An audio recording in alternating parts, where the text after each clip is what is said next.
Newcastle University has been training doctors for more than a decade. However, Dr. Richard Henry says the prognosis for the medical school's long-term future is not good. The Australian Medical Council will routinely assess the course next year to determine whether Newcastle University should continue to train medicos. Dr. Henry says that because of the instability in the Hunters health system, the medical school may fail the test.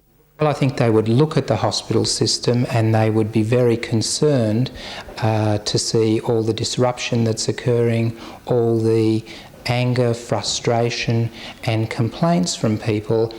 Dr. Henry says the threat is very real. The accreditation for Queensland University's medical school was delayed because inadequate clinical services were offered to students. Our concern is that in balancing a budget and just being worried about how much it costs to run a health service, we may actually lose accreditation. Dr. Henry believes the Hunters Health Service needs to be improved before the Medical Council's review next September. Jane Anderson, NBN News.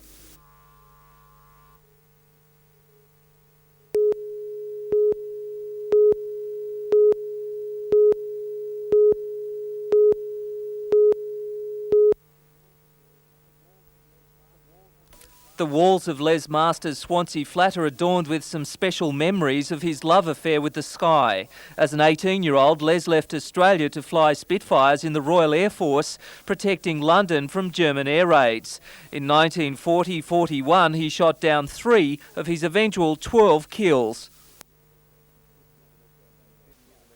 Didn't give them a chance in the air? No, I gave no quarter. I asked for none. Fighting sometimes 3 and 4 sorties a day, Les faced each battle as it came, knowing it could well be his last. At the appropriate moment, when you think that there was somebody that you could do an attack on, you just did a complete roll or a turn, and you just went chasing after him and hell for leather and did your best to blast him out of the sky. If you missed him, well, just too bad. You went up and had another lash at somebody else. Les went on to fly Hurricanes and Mosquitoes, finishing his active service fighting the Japanese in Burma. It was here he was nominated for a Distinguished Flying Cross. But at the age of 69, Les had well and truly forgotten his promised awards, and so it was a complete shock when a special parcel arrived in the mail. Historians researching the war had uncovered his records and recommended he finally be recognised for his services to king and country. I had a bit of a chuckle, as a matter of fact, Peter, because I thought, 46 years, you rotten sods, you know, they've been stuck in a pigeonhole somewhere in Britain. Anyway, I've got them now and you're not going to get them back.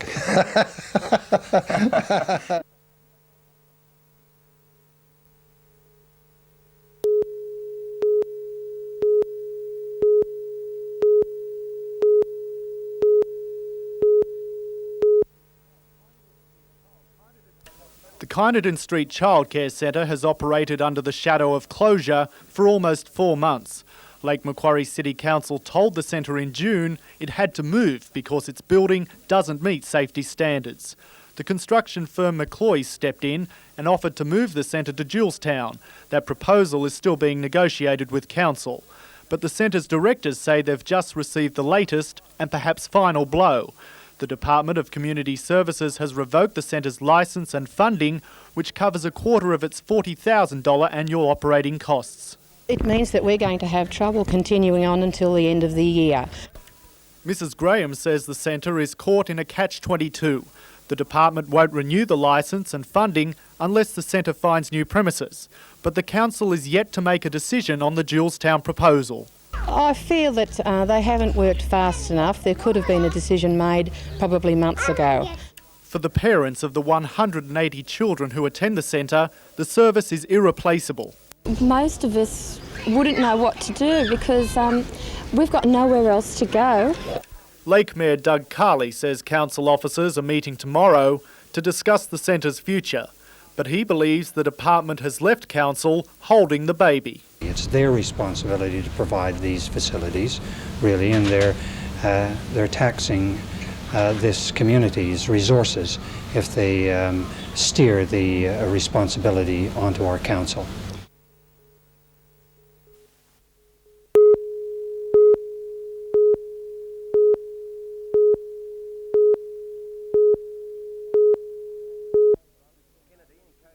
Kennedy and co-driver Ken Bayren pushed their MMI Insurance Toyota Sprinter to the limit in the various sections of the rally, which went from a street strip to the wilds of Forest tracks, and holding off a determined challenge by Charlestown Toyota team driver Justin Barham of YE.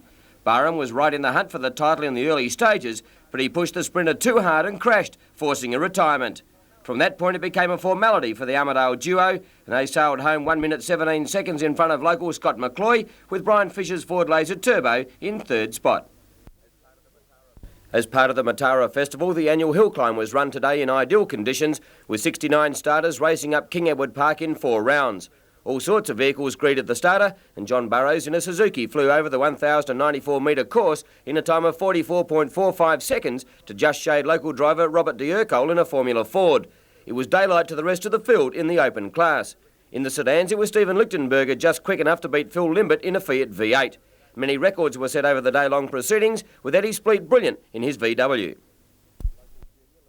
Local junior Lee McKechnie has had a brilliant 68 to win the Waratah Golf Club's WE Alexander Open by 1 shot from overnight leader Lucas Parsons of Orange.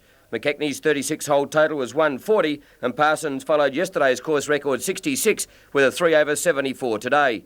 Wayne Stewart started the day in sensational fashion with an albatross on the par 5 second. His second shot landing in front of the green and running on before dropping in the hole.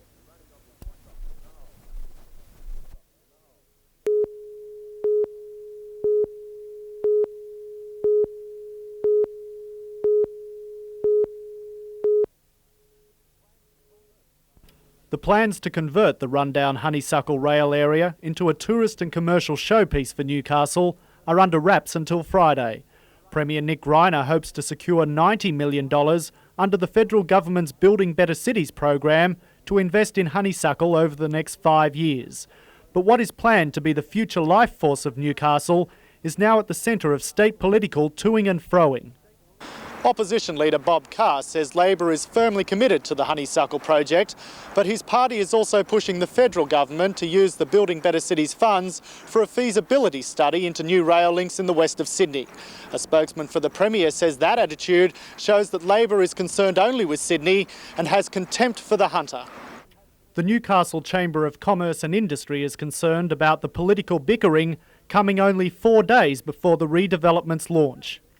Well, certainly we would hope that the political aspects of it will be kept on the sideline in regards to the master plan being released on the weekend, because we feel it's important not only for the city of Newcastle but for all the region.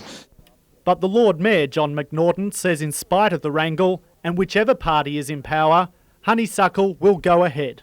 Whichever way it goes, it's good news for Newcastle, and I hope to see that because we're well prepared for it, that we'll get an early chance at using those funds.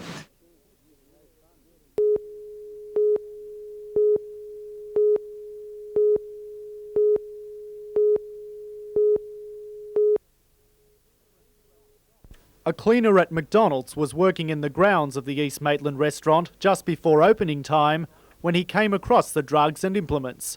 6 syringes with needles attached and sachets containing the residue of white powder were found in the garden beside the party room, popular for children's birthday celebrations. Maitland Police admit it will be hard to trace the users from the syringes. We step up patrols in that area and other areas that are likely to be visited by people using these items. McDonald's management won't comment about the find, but concedes it's not the first time needles have been found on the restaurant's grounds. Inspector Jenner says needle dumping is becoming an increasing problem in Maitland. Police don't know yet what the white powder in the sachets is, but with almost half of drug arrests in the Maitland Patrol related to amphetamines, they say the powder could be speed. Amphetamines is a problem. It's on the increase the whole time because of the availability of it and the price factor. $40 to $50 a gram for amphetamines, and I think it's in the vicinity of $300 for heroin. Scott Bevan, NBN News.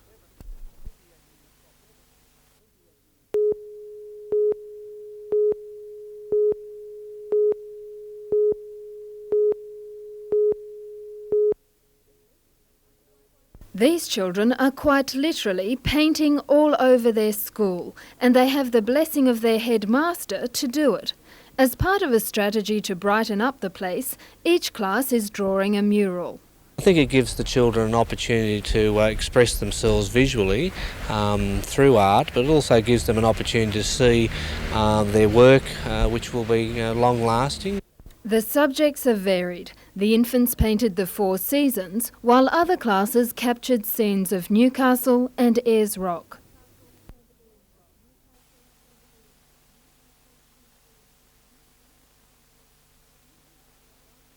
Meanwhile, a dance group from Davidson High School in Sydney is touring the Hunter and North Coast. More than 100 performers entertained students from Whitebridge High today.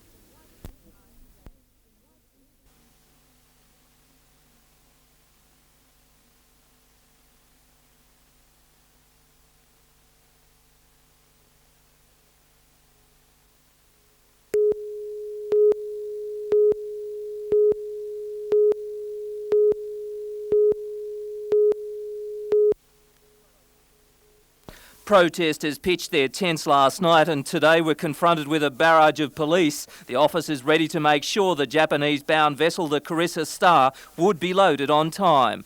Many people here are prepared to break the law. There will be a chance of being charged with a trespass and a fine being imposed. The Wilderness Society demonstrators tried to stop trucks from entering the site, frustrating the drivers and setting back loading schedules. They're proving one thing. Yeah? One thing and one thing only. What's that? That they're a heap of flaming idiots. Police were forced to act, clearing a path for the trucks.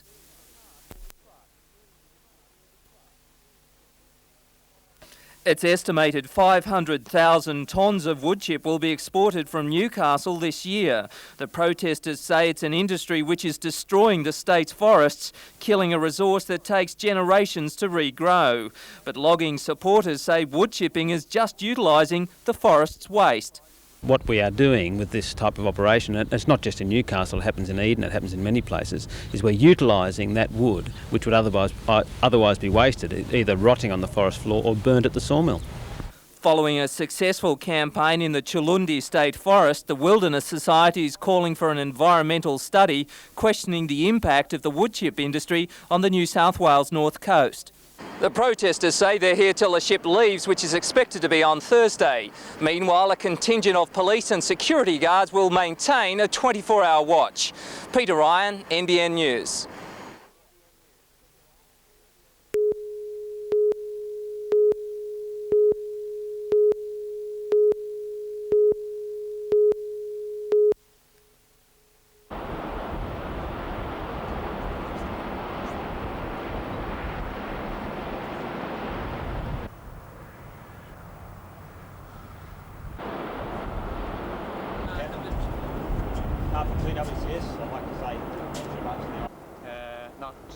Not the normal port Bohang.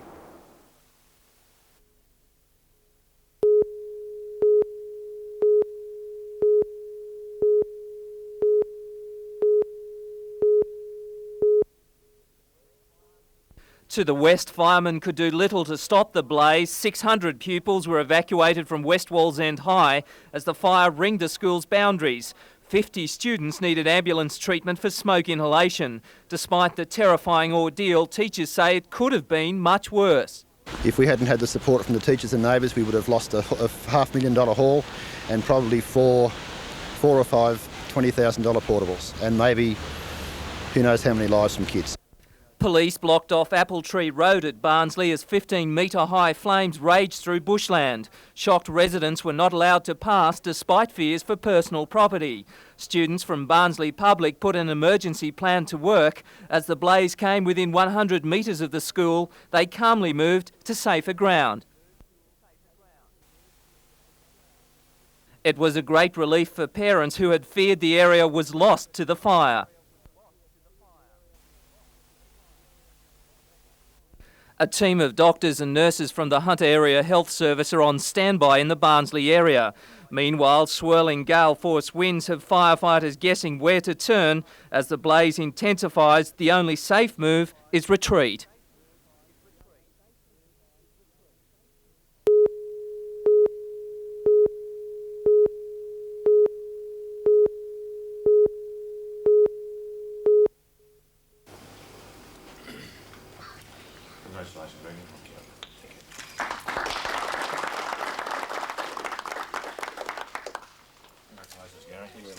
level,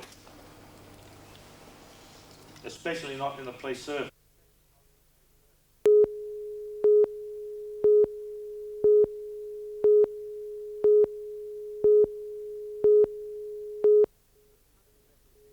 The country representative season is just around the corner, and there will be plenty of opening bats thrilled with the absence of some familiar faces from the Newcastle attack. Well, Paul Wilson's gone to South Australia to the Cricket Academy, and he's an enormous loss to Newcastle. He had a fantastic season last year. And also Jeff Cook, an all-rounder from the university club's gone to North Sydney.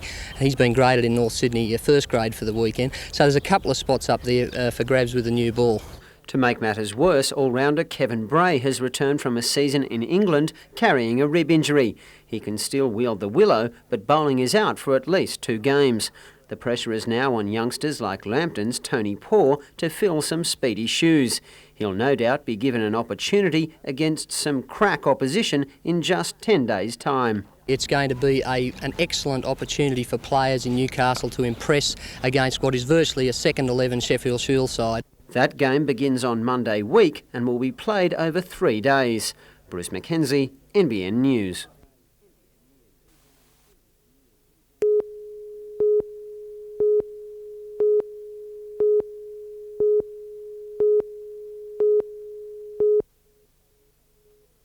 Teachers and school administrators have come to dread this time of year.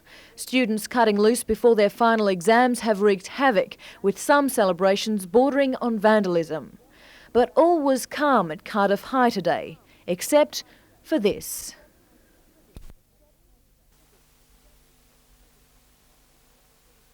This is the Year 12's Life Be In It course, and it's their alternative to the disruption caused by muck-up days of the past. And the school's not just only trash, but we get other people from outside of school that come and wreck it and we get the blame.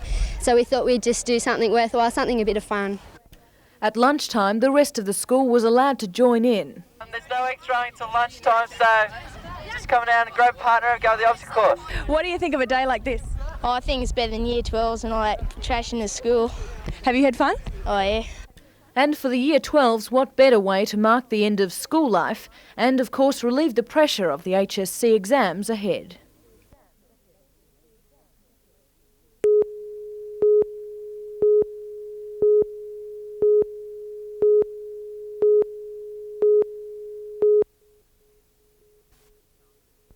Newcastle's civic and business leaders heard local government minister Jerry Peacock launch the so-called concept master plan for the harbour foreshore. The minister was lavish in his praise of the concept, which envisages the city's harbour transformed into a $600 million residential and retail development. The opportunity for Newcastle to take the next step in its economic and social future, and indeed a further leap forward in its category or its position amongst the great cities of the world. Guests on the South Stain were treated to a computer-generated vision of the city foreshore in 20 years' time. Almost 50 hectares of harbour frontage, including State Rail's Honeysuckle Goods Yard and the MSB's wharves, as well as a few smaller land parcels in the city, will be released in stages. Developers will create offices, hotels, convention centres, a marina and an array of residential accommodation. With the nation in recession, the announcement appears untimely, but Chairman of Newcastle's advisory board to the government, David Lamarchant, says there's cause for optimism. The economy will turn, and this being a long-term project, I think most serious investors, large investors, would be taking the long-term view. Nevertheless, the state government's support of the project will be vital to the early stages. However, there's a catch. It's unlikely that the government will give any more money to the project. The best Newcastle can hope for is that they make the land offers as attractive as possible to potential developers. All we can tell them is that now that it's been released, is to have a look at it and then come back to us with their own ideas. The master plan divides the harbour into 5 precincts, with residential proposals around Throsby Creek, a marina and retailing sector opposite the existing Four Jacks dock, mixed offices on the Lee Wharf site and Civic Railway Station, and an entertainment and retailing sector in the Honeysuckle Goods Yard. That's where the first signs of developer interest are expected. The concept plan will now go on display for 2 months for public comment before going back to the government for final approval early next year. Tom Hilston, NBN News.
The facade, which was in danger of falling onto Hunter Street, had to be pushed back onto the site.